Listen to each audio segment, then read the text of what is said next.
말씀하실 때 12 중에 하나인 유다가 왔는데 대제사장들과 백성의 장로들에게서 파송된 큰 무리가 칼과 몽치를 가지고 그와 함께 하였더라. 예수를 파는 자가 그들에게 군호를 짜 이르되 내가 입맞추는 자가 그이니 그를 잡으라. 곧 예수께 나와 납비여, 안녕하시옵니까?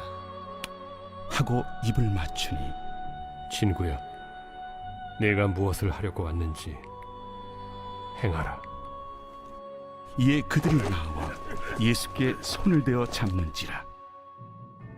예수와 함께 있던 자 중에 하나가 손을 펴 칼을 빼어 대제사장의 종을 쳐 그 귀를 떨어뜨리니 예수께서 이르시되 내 칼을 도로 칼집에 꽂으라. 칼을 가지는 자는 다 칼로 망하느니라. 너는 내가 내 아버지께 구하여 지금 12군단 더 되는 천사를 보내시게 할 수 없는 줄로 아느냐?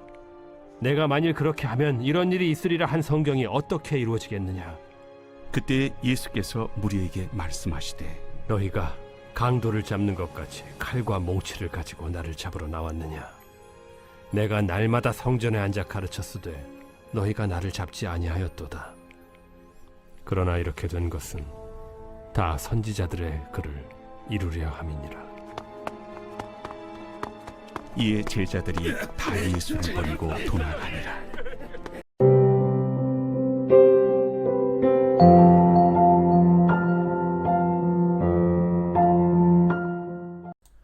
여러분 반갑습니다. 오늘도 큐티로 여는 기막힌 하루입니다. 본 말씀 마태복음 26장 47절부터 56절의 말씀입니다.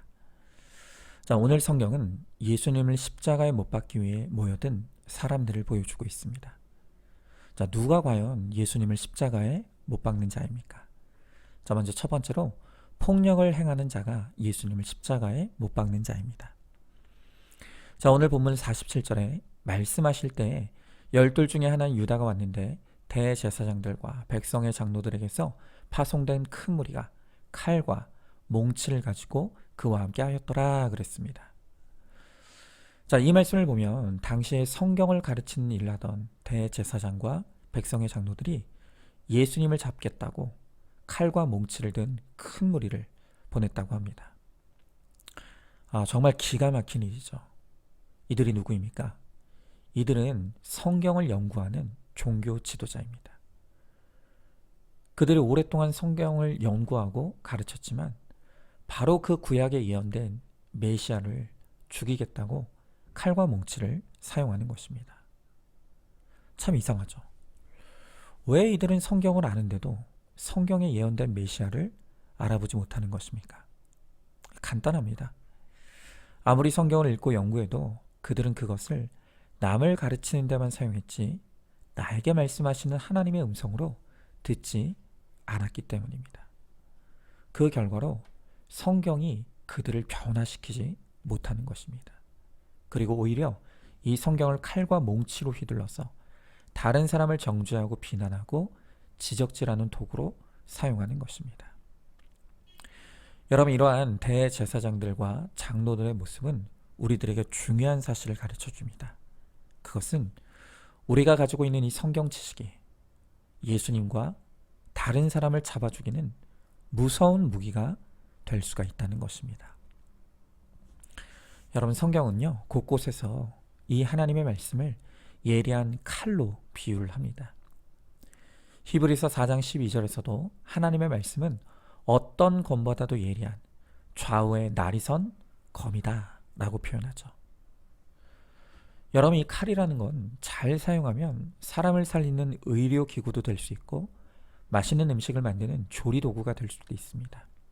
그런데 이 칼이 잘못 사용되면 사람을 해하고 죽이는 무서운 흉기가 될 수도 있는 것이죠. 그런데 성경이 그렇습니다. 성경은 오직 내 죄만 보고 회개하여 구원을 얻으라고 주신 것임을 우리가 알아야 합니다.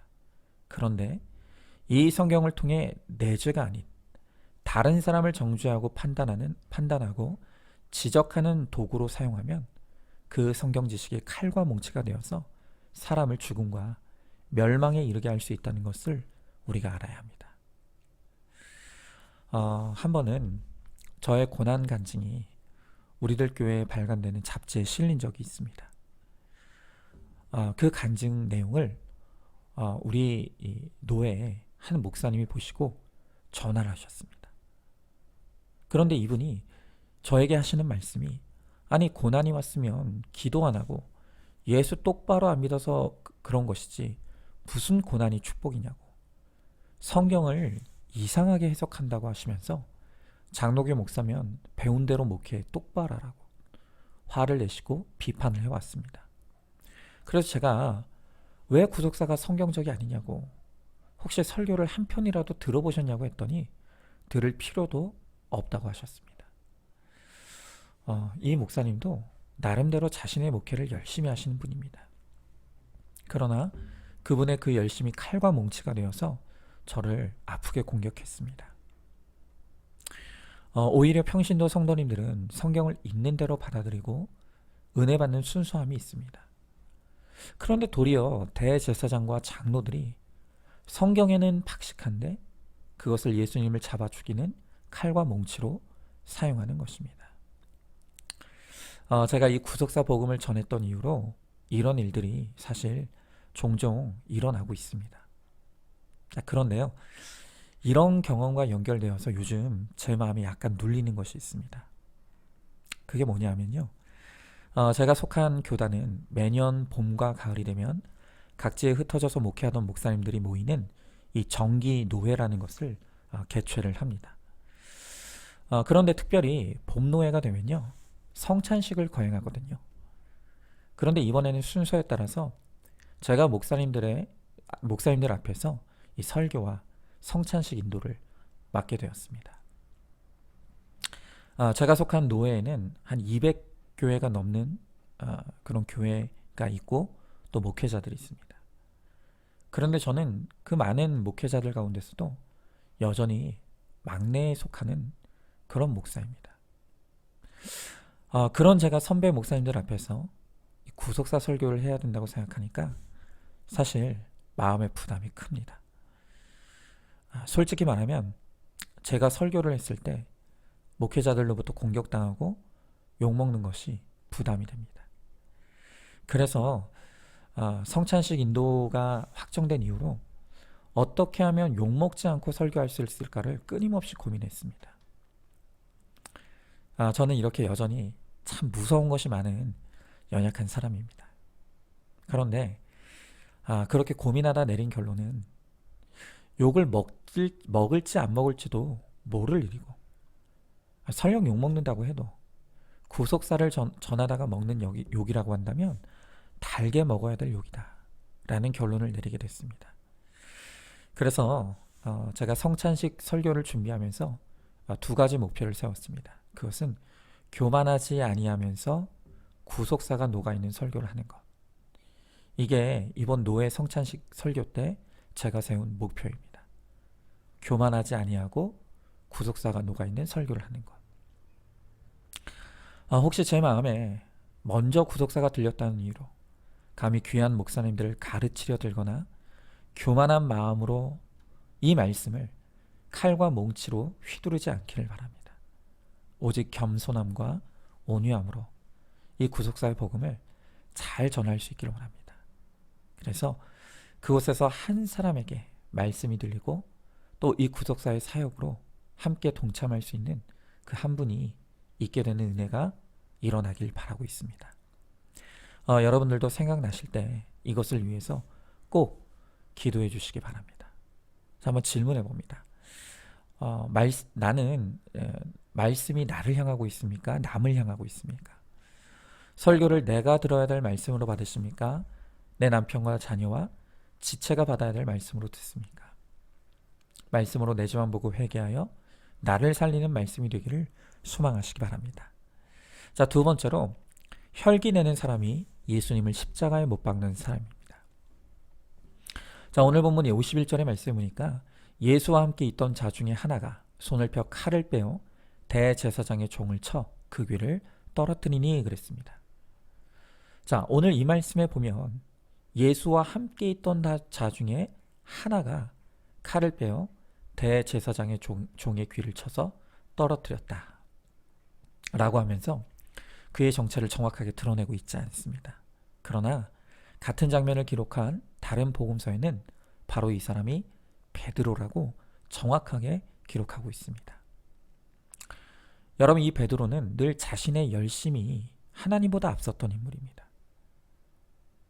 그래서 예수님으로부터 늘 하나님보다 앞서는 그 치우친 열심 때문에 책망을 받았던 인물이죠.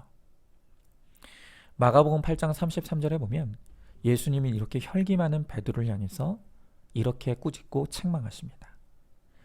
예수께서 돌이키사 제자들을 보시며 베드로를 꾸짖어 이르시되 사탄아 내 뒤로 물러가라. 내가 하나님의 일을 생각하지 아니하고 도리어 사람의 일을 생각하는도다 그랬습니다. 오늘 예수님은 베드로에게 이렇게 혈기 많은 이유가 그가 하나님의 일이 아닌 사람의 일을 생각하기 때문이다 라고 말씀하십니다. 여러분, 야고보서 1장 20절의 말씀에도 보면요, 사람이 성내는 것은 하나님의 의를 이루지 못한다 라고 말합니다. 여러분, 혈기란 하나님의 일을 생각하지 않는 것이고 하나님의 의를 이루지 못하는 것이라고 합니다. 여러분, 그렇다면 하나님의 일은 무엇이고 또 하나님의 의는 무엇입니까? 그것이 바로 거룩이고 구원입니다. 그렇죠. 여러분, 혈기는요, 나의 거룩과 다른 사람의 구원을 이루는 데 있어서 가장 큰 방해물입니다. 하나님께서 오늘 나에게 악한 위질서를 허락하시고 힘든 아랫질서를 허락하신 것은 내가 그 질서에 순종함으로 십자가를 지기를 원하시기 때문입니다. 내가 혈기내지 아니하고 질서에 순종함으로 십자가 위에서 죽어짐을 이룰 때 비로소 나의 거룩이 완성되고 상대방의 구원이 이루어지는 것입니다. 그래서 김양자 목사님도 이 시대 최고의 순교는 혈기내지 않는 것이라고 말씀하시죠. 우리들 교회 어떤 집사님이 이런 기도 제목을 올렸다고 합니다. 자신이 무조건 참고 순종하고 용서를 구하며 점점 변해가니까 이 남편이 교회에 나오게 되었다고 합니다. 그런데 남편이 교회는 나오는데 늘 예배 시간에 조는 것입니다. 안타까운 마음으로 이 남편이 주님 만나게 해달라고 기도하는데 최근에 이 남편이 외도를 했던 사실이 알려지게 되었습니다. 참고 순종하자 했지만 어느 날 한순간에 분노가 폭발했습니다. 그리고 그동안 남편이 자기에게 퍼부었던 욕을 도리어 남편에게 해주며 집 밖으로 남편을 쫓아냈습니다. 평소 속으로 남편을 저주하고 아이들 앞에서도 남편을 미워했던 자신의 죄가 생각나고 또 정죄감도 느꼈지만 분노를 멈출 수가 없었습니다. 그런 자신을 보면서 육신으로 조는 남편이 문제가 아니라 영적으로 졸고 있는 자신이 가장 큰 문제라는 것을 깨달았다는 것입니다. 자기 죄를 보고 눈물을 흘렸던 시간은 어디로 갔는지, 이렇게 형편없이 분노로 무너져 내리는 자신을 만져달라고 기도 제목을 올리셨습니다. 여러분, 그렇습니다. 우리는 매사에 이 거룩과 구원이라고 하는 하나님의 일, 그리고 하나님의 의를 생각해야 합니다. 그럴 때 내 혈기가 죽어지는 순교를 이룰 수가 있는 것입니다. 나의 순교가 나를 살리고 다른 사람을 살리는 길인 것이죠. 자, 한번 질문해 봅니다. 내가 가장 혈기와 분노를 참지 못하고 있는 대상이 누구입니까? 바로 그 사람이 나의 거룩과 구원을 위해 하나님이 허락하신 나의 십자가라는 사실을 인정하십니까? 그 사람을 나의 십자가로 여기고 잘 죽어짐으로 하나님의 일과 하나님의 의를 이루시기 바랍니다. 자, 마지막 세 번째로 칼을 칼집에 꽂아야 예수님이 사십니다. 자, 오늘 52절의 말씀에 보니까 이에 예수께서 이르시되 내 칼을 도로 칼집에 꽂으라. 칼을 가지는 자는 다 칼로 망하느니라 그랬습니다. 오늘 예수님은 칼을 휘두르는 베드로를 향해 그 칼을 도로 칼집에 꽂으라고 하십니다. 왜냐하면 칼이 있다고 휘두르면 망하기 때문이라는 것입니다. 여러분, 예수님에게도 12군단 더 되는 천사를 얼마든지 부릴 수 있는 권세가 있으셨습니다. 그러나 만약 예수님이 그 권세를 휘두르셨다면 하나님의 구원 계획은 완전히 실패했을 것입니다. 여러분, 나에게 칼이 있어도 칼을 도로 꽂는 것, 그것은 능력이 없어서가 아니라 능력이 있어도 쓰지 않는 것이고, 바로 그것이 성경을 이루는 것입니다. 돈과 지위가 있어도 안 쓰는 것이 성경을 이루고 구원을 이루는 길이라는 것입니다. 여러분, 우리가 배우자가 바람을 피우고 또 폭언과 폭력을 휘둘러도 이혼의 칼을 빼지 말아야 한다고 합니다. 그런데 그 이유는 우리가 힘이 없고 능력이 없기 때문이 아닙니다. 오히려 이혼의 칼을 빼들고 그것을 휘두르면 눈앞의 갈등은 당장은 피할 수 있을지도 모릅니다. 그러나 그 이혼의 칼을 빼들어 휘두르는 순간 내 가정의 구원 계획은 영원히 실패할 수도 있게 되는 것입니다. 그래서 주님은 하루에도 수십 번 이혼의 칼을 넣었다 뺐다 하는 우리에게 그 이혼의 칼을 칼집에 도로 넣으라고 말씀하시는 것입니다. 여러분, 바로 저야말로 지난날 저에게 주어진 칼을 휘두르다가 정말 망할 뻔한 인생이었습니다.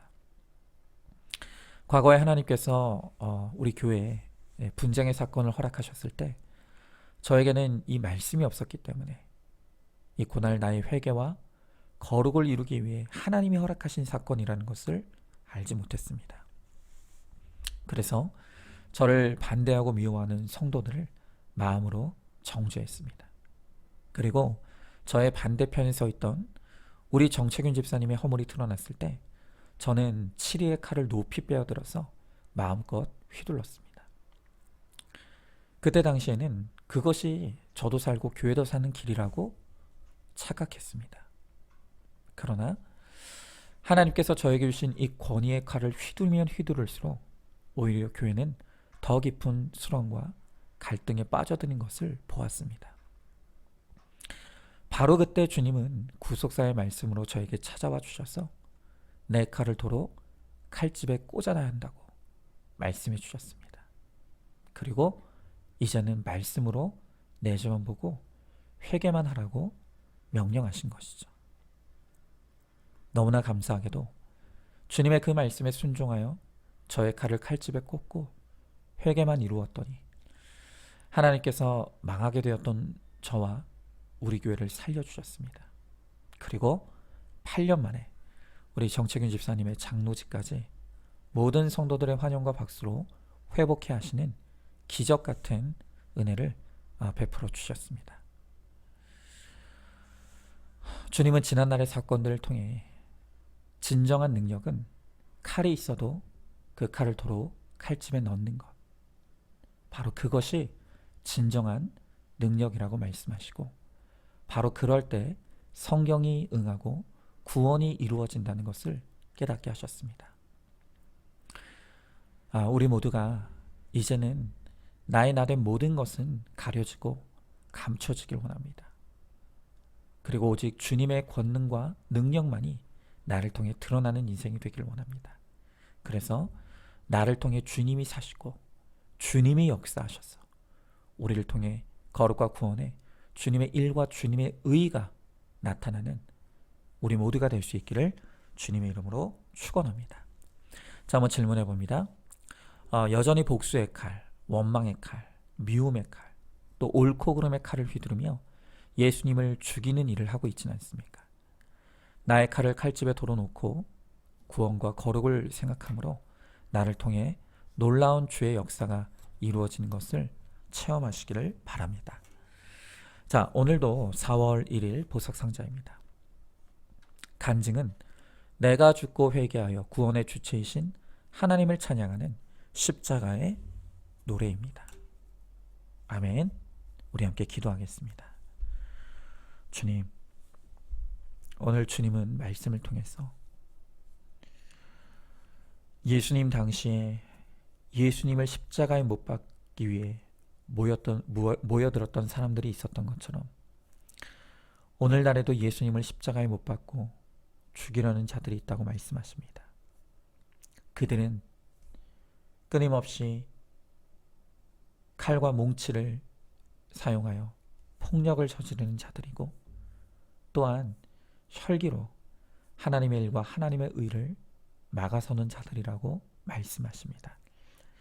주님, 이제는 정말 십자가에서 우리 주님과 함께 나의 옛 죄된 자아가 완전히 죽어질 수 있게 하시고 이제는 거룩한 하나님의 백성으로 부활하여서 정말 나를 통해서 아름다운 거룩의 역사 또 구원의 역사가 일어날 수 있도록 주님 우리 가운데 함께하여 주시옵소서. 믿사오며 사랑이 많으신 우리 예수님 이름 받들어 기도드리옵나이다. 아멘. 오늘도 큐티로 기막힌 하루를 살아내는 하늘가족 공동체 우리 모든 성도님 되시기를 주님의 이름으로 축복합니다.